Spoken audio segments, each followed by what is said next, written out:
It was supposed to be an easy night. Just a few hours of babysitting, a quiet house, and a sleeping child upstairs. That's what every babysitter tells themselves at the beginning. But what if the silence feels too heavy? What if the house doesn't feel empty, even when it should be? Tonight, you're about to hear true babysitting horror stories that started normal and ended in ways no one could forget.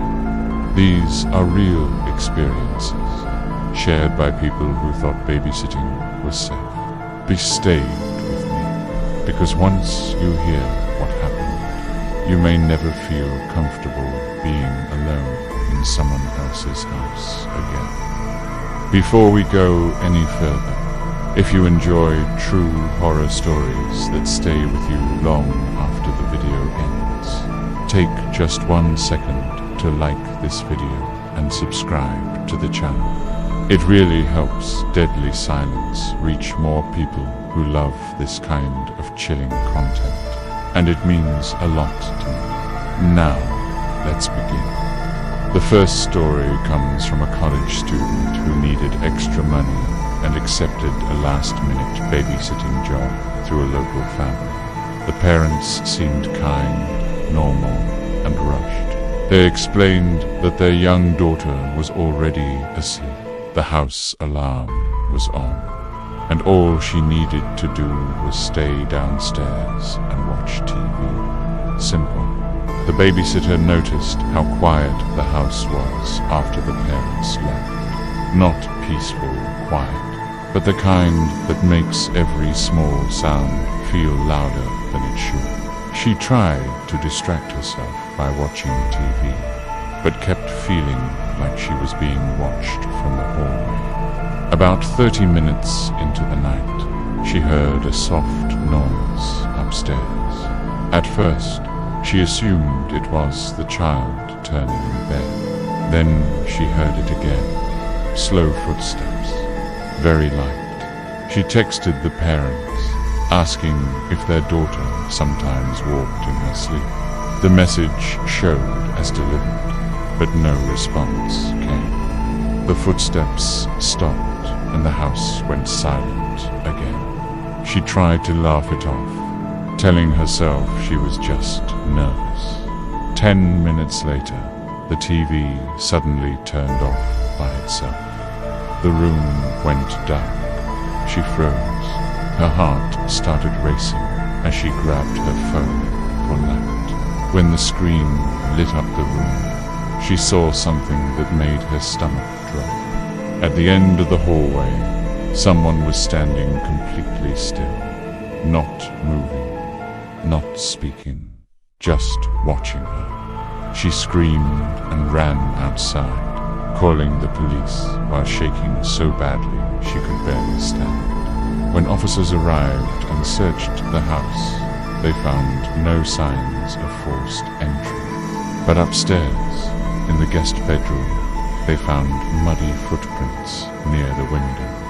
The parents later admitted they had recently fired a handyman who still had an old key. He had been entering the house at night when they weren't home.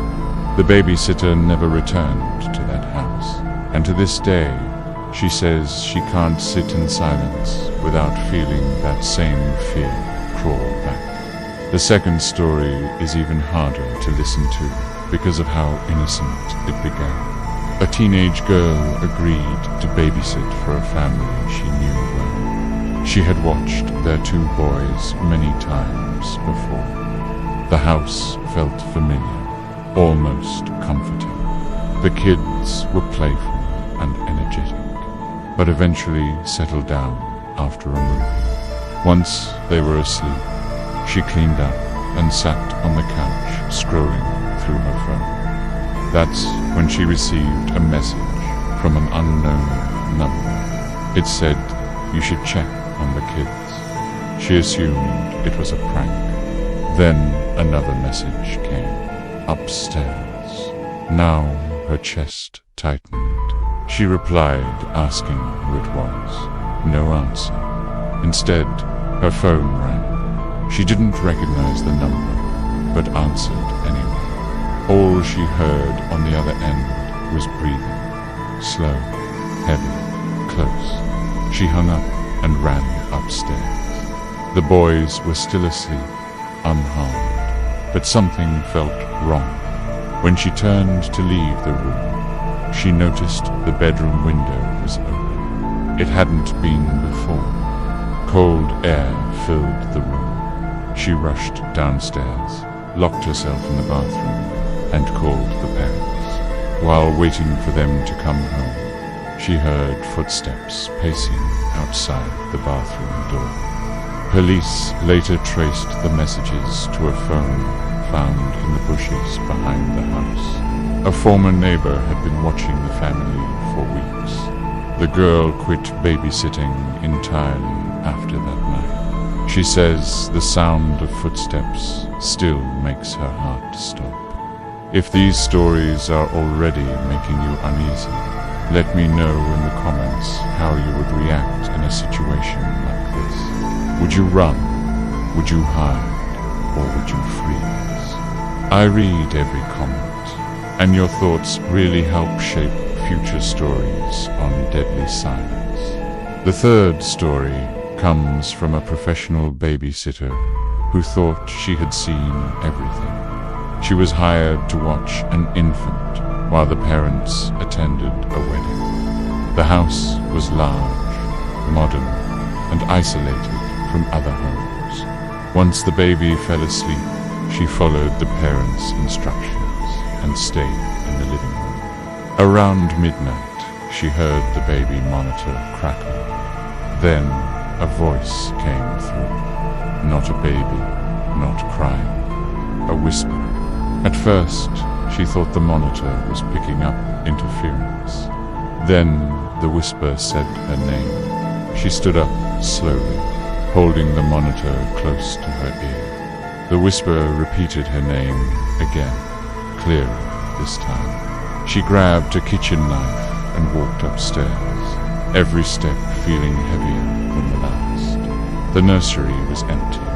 The baby was gone. She screamed and ran downstairs, only to find the front door wide open. Police later discovered the baby had been taken by a relative with severe mental illness who believed the child was in danger.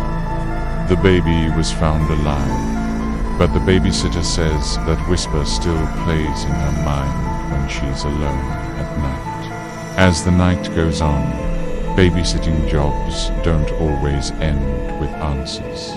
Sometimes they end with questions that never leave you. Like the next story, where a woman accepted a job in an old house on the edge of town. The parents warned her that the house made strange noises and asked her not to go into the basement. That alone should have been a red flag, but she needed the money. Hours passed quietly until she heard knocking. It wasn't coming from the door. It was coming from beneath the floor. Slow, rhythmic knocking. She remembered the parents' warning and tried to ignore it. But the knocking grew louder, more urgent. Finally, she called the parents. Their voices changed when she described the sound. They told her to leave immediately and call the police. The basement door had been sealed years ago after a previous owner was discovered living beneath the house. When police opened it, they found signs someone had recently been inside. Food wrappers, a blanket, fresh footprints.